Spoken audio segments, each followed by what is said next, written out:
നമസ്കാരം. ഇന്ത്യൻ വിപണിയിൽ ഇലക്ട്രിക് വാഹനങ്ങളുടെ വിൽപ്പന അതിവേഗം വർദ്ധിച്ചുകൊണ്ടിരിക്കുകയാണ്. 2024-ൽ ഇലക്ട്രിക് വാഹനങ്ങളുടെ വിൽപ്പന എല്ലാ റെക്കോർഡുകളും തകർത്തു കഴിഞ്ഞു. 2024-ൽ 19,49,114 യൂണിറ്റ് EV ഉൽപ്പന്നങ്ങളാണ് വിറ്റഴിച്ചത്. അതനുസരിച്ച് നോക്കിയാൽ പ്രതിദിനം 5,325 ഇലക്ട്രിക് വാഹനങ്ങൾ വിറ്റിട്ടുണ്ട്. വർഷത്തിലെ അവസാന മാസമായ ഡിസംബറിൽ ഇലക്ട്രിക് വാഹനങ്ങളുടെ വിൽപ്പനയിൽ നേരിയ കുറവുണ്ടായിട്ടുണ്ട്. അല്ലെങ്കിൽ ഈ കണക്ക് 20 ലക്ഷം കടക്കുമായിരുന്നു. ഇന്ത്യയിൽ ഇലക്ട്രിക് വാഹനങ്ങളുടെ വിൽപ്പനയിൽ 27% വർധനവുണ്ടായി. 2023-ൽ 15,32,389 യൂണിറ്റ് ഇലക്ട്രിക് വാഹനങ്ങൾ വിറ്റഴിച്ചിട്ടുണ്ട്.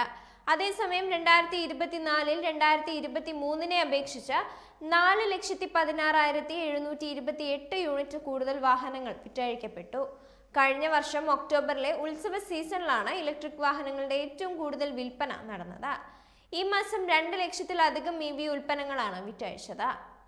ഇന്ത്യൻ വിപണിയിൽ ഇലക്ട്രിക് വാഹനങ്ങളിൽ ഇരുചക്ര വാഹനങ്ങൾക്കാണ് ഏറ്റവും കൂടുതൽ ഡിമാൻഡ് ഉള്ളത്.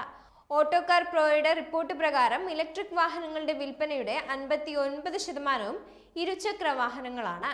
ഇതിനുശേഷം 35% വിഹിതം മുച്ചക്ര വാഹനങ്ങളുടേതാണ്. വിപണിയിൽ ഇലക്ട്രിക് 3 വീലറുകൾക്ക് ഡിമാൻഡ് വർദ്ധിച്ചതോടെ ഡ്രൈവർമാരുടെ എണ്ണവും ഗണ്യമായി വർദ്ധിച്ചിട്ടുണ്ട്. ഇലക്ട്രിക് വാഹനങ്ങളുടെ വിൽപ്പനയിൽ യാത്രാ വാഹനങ്ങൾക്കും 5% വിഹിതമുണ്ട്. കഴിഞ്ഞ വർഷം 2024-ൽ 11,48,575 യൂണിറ്റ് ഇരുചക്ര വാഹനങ്ങൾ വിറ്റഴിച്ചു. ഇത് 2023-നെ അപേക്ഷിച്ച് 33% കൂടുതലാണ്.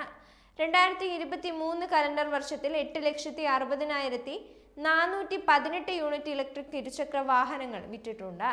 ഇതോടൊപ്പം ഇലക്ട്രിക് 3 വീലറുകളുടെ വിൽപ്പനയിലും 18% വർധനവുണ്ടായി. 2024 കലണ്ടർ വർഷത്തിൽ 6,91,323 യൂണിറ്റ് 3 വീലറുകൾ വിറ്റിട്ടുണ്ട്. പാസഞ്ചർ വാഹനങ്ങൾ 22% വളർച്ചയോടെ 89,827 ഉൽപ്പന്നങ്ങൾ വിറ്റു. അതേസമയം 9,241 യൂണിറ്റ് ലൈറ്റ് പാസഞ്ചർ വാഹനങ്ങളും വിറ്റിട്ടുണ്ട്. രാജ്യത്തെ ഇലക്ട്രിക് ബസ്സുകളുടെ വിൽപ്പനയിൽ 59% വർധനവാണ് ഉണ്ടായത്. 2023-ൽ 2,397 ഇലക്ട്രിക് ബസ്സുകൾ വിറ്റപ്പോൾ 2024-ൽ 3,822 ബസ്സുകളാണ് വിറ്റത്. ഹെവി ഡ്യൂട്ടി വാഹനങ്ങളുടെ 220 മോഡലുകളും 5,996 യൂണിറ്റ് ലൈറ്റ് ഗുഡ് വാഹനങ്ങളും വിറ്റഴിച്ചു.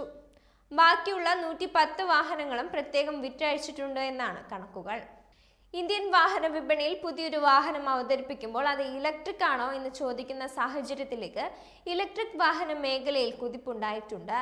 രാജ്യത്തെ മുൻനിര വാഹന നിർമ്മാതാക്കളിൽ പലരും ഡീസൽ വാഹനങ്ങളെ പൂർണ്ണമായും ഒഴിവാക്കുകയും പെട്രോൾ, ഹൈബ്രിഡ്, CNG, ഇലക്ട്രിക് എന്നിങ്ങനെ മാറുന്നതുമാണ് നിലവിലെ ട്രെൻഡ്.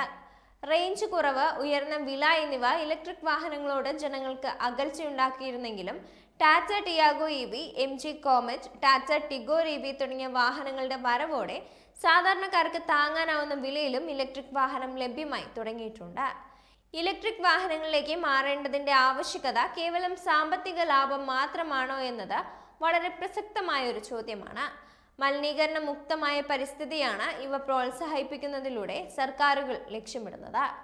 അടുത്തിടെ പെട്രോളിയം മന്ത്രാലയത്തിന്റെ ഒരു കമ്മിറ്റി സമർപ്പിച്ച റിപ്പോർട്ട് അനുസരിച്ച് 2027ഓടെ ഇന്ത്യയിൽ ഡീസൽ വാഹനങ്ങൾ നിരോധിക്കേണ്ട സാഹചര്യമുണ്ടെന്നാണ്. ഉയർന്ന തോതിലുള്ള വായു മലിനീകരണം കണക്കിലെടുത്താണ് ഈ റിപ്പോർട്ട് അവതരിപ്പിച്ചിട്ടുള്ളത്.